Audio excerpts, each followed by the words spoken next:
There are a lot of really bad arguments for Islam, and one of the worst arguments is, unfortunately, the most common. I get several messages a day from Muslims saying, "How can Islam be the world's fastest growing religion if it's not the truth?" This bit of reasoning is absurd on multiple levels. First, no Muslim would be impressed for a second if I said, with more than 2 billion adherents globally, Christianity is the world's largest religion, so it must be the truth. Somehow, arguments like this are only persuasive to Muslims if they're being used to promote Islam. So there's no consistency here whatsoever. Second, the unstated premise of the argument is that if a movement spreads rapidly, it must be true. And here again, no Muslim would ever agree with this premise if it weren't part of an argument for Islam. Communism was one of the fastest spreading movements in history. No Muslim would accept this as proof that communism is true. Third, you should only appeal to Islam's rapid growth as evidence for Islam if the reasons for Islam's rapid growth have something to do with Islam being true. So the question we should be asking is, why is Islam spreading rapidly? And many of the Muslims who use this argument seem to think that Islam is spreading because so many people are converting to it. Absolute nonsense. People do convert to Islam, but this has very little to do with the spread of Islam. So why is Islam the world's fastest growing religion? The Pew Research report on the rapid growth of Islam explains, the main reasons for Islam's growth ultimately involve simple demographics. To begin with, Muslims have more children than members of the 7 other major religious groups analyzed in the study. The primary reason Islam is growing so rapidly is high birth rates. As a general rule, if your group has more children than other groups, your group's going to grow faster. Pew Research provides a chart showing that wherever there's a significant Muslim population, Muslim birth rates are higher than non-Muslim birth rates. In sub-Saharan Africa, the Muslim birth rate is 5.6 compared to 4.5 for non-Muslims. In the Middle East, it's 3.0 for Muslims, 2.6 for non-Muslims. In Asia and the Pacific, it's 2.7 for Muslims, 2.0 for non-Muslims. In North America, it's 2.6 for Muslims, 2.0 for non-Muslims. In Europe, it's 2.1 for Muslims, 1.5 for non-Muslims. Globally, the birth rate for Muslims is 3.1 compared to 2.3 for non-Muslims. This leads to a further question. Why do Muslims have more children than non-Muslims in Europe, America, Asia, the Middle East, and Africa?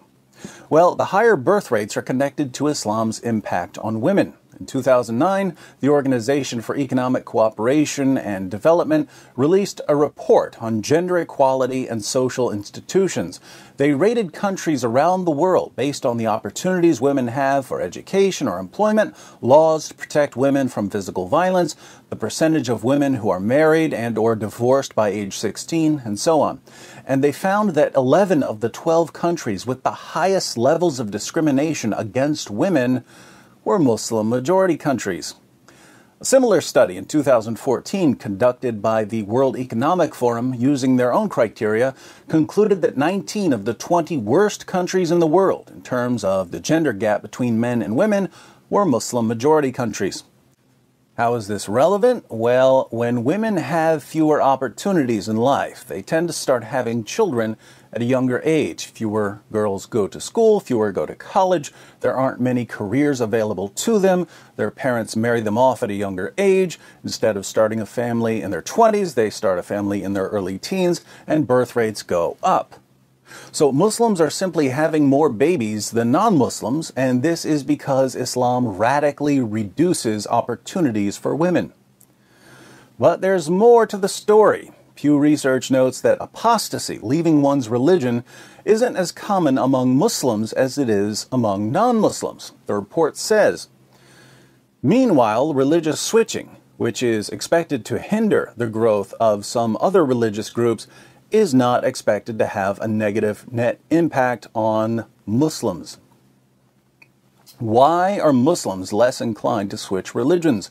Here our Muslim friends will say, because there's so much evidence for Islam.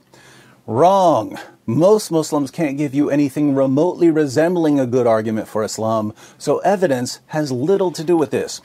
The real reason Muslims are less inclined to leave Islam has to do with the kinds of psychological pressures Islam places on Muslims throughout their lives. In Sahih al-Bukhari 69:22, we read Muhammad's command, "Whoever changes his Islamic religion, kill him." In many Muslim countries, people who leave Islam face death, imprisonment, or at the very least persecution. Even in the West, where apostates are protected by law, Muslims often understand that if they leave Islam, they'll be shunned by their families. Islam also discourages critical thinking about Muhammad. Surah 4, verse 65 of the Quran, for instance, Allah declares, "But know, by your Lord, they can have no faith until they make you, O Muhammad, judge in all disputes between them and find in themselves no resistance against your decisions and accept them with full submission."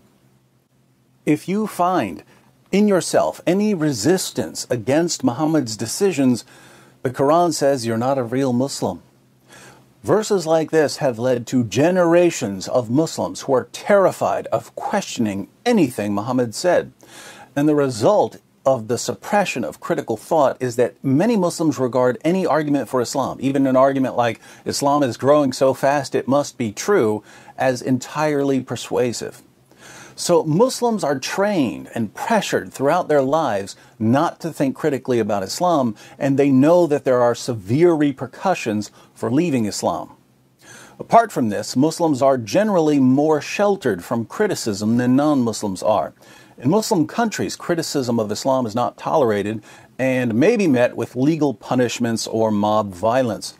But even in Western nations, criticism of Islam is not tolerated and will certainly be met with charges of racism and bigotry. Muhammad ordered his followers to kill people who made fun of him, and the Salman Rushdie affair, the murder of Theo van Gogh, and the Charlie Hebdo massacre have convinced most critics to keep their mouths shut, thus further insulating Muslims from any sort of critical thinking about their religion. So now we understand why the Muslim population is growing so rapidly. But Islam isn't just growing rapidly in terms of global population, it's also growing rapidly in the West. Here again, however, this has little to do with conversions to Islam. Islam's main source of growth in the West is immigration. Why are so many Muslims fleeing Muslim countries and moving to the West? Surprise, surprise, Allah's commands to wage jihad against hypocrites and Muhammad's commands to kill apostates have led to endless instability in Muslim lands. There's always some group accusing other groups of being hypocrites or apostates and wanting to kill them for it. People who just want to live peaceful lives and provide a good future for their children decide to leave. And where do they go?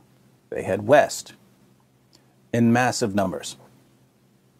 Putting all of this together, why is Islam growing globally? It's growing because of high birth rates combined with psychological conditioning. Why is Islam growing in the West? It's growing in the West because Islam tends to produce unstable countries that many people don't want to live in. Now, to all my Muslim friends who tell me on a daily basis that Islam must be true because it's growing so rapidly, for the sake of clarity, you need to include the reasons for Islam's growth as part of your argument. So the argument should go something like this. Due to the teachings of Allah and Muhammad, women in Muslim countries have fewer rights and fewer opportunities than women in non-Muslim countries. This religious-based discrimination leads to higher birth rates, and the massive numbers of children produced are psychologically conditioned to remain Muslims and are sheltered from any criticism of Islam. But even though these children will probably remain Muslim, they don't want to remain in Muslim countries because of the endless eruptions of violence by those who take Allah's commands to wage jihad seriously. Hence, they move to the West as fast as they can, and Islam is spreading rapidly in countries kind enough to take them in. Surely a religion that does all this must be true. That's your argument, my Muslim friends. And it's the most popular argument for your religion. It's apparently the best you've got. Do you have any idea how this sounds to someone who hasn't been conditioned to mindlessly accept any argument for Islam? Do you even hear yourselves? Islam oppresses women. It threatens to behead people who leave Islam, and it produces countries that people just don't want to live in, so it must be true. If you think that's a good argument, there's obviously nothing I can do to change your mind. All I'll say is that many people would look at the exact same evidence and come to the opposite conclusion.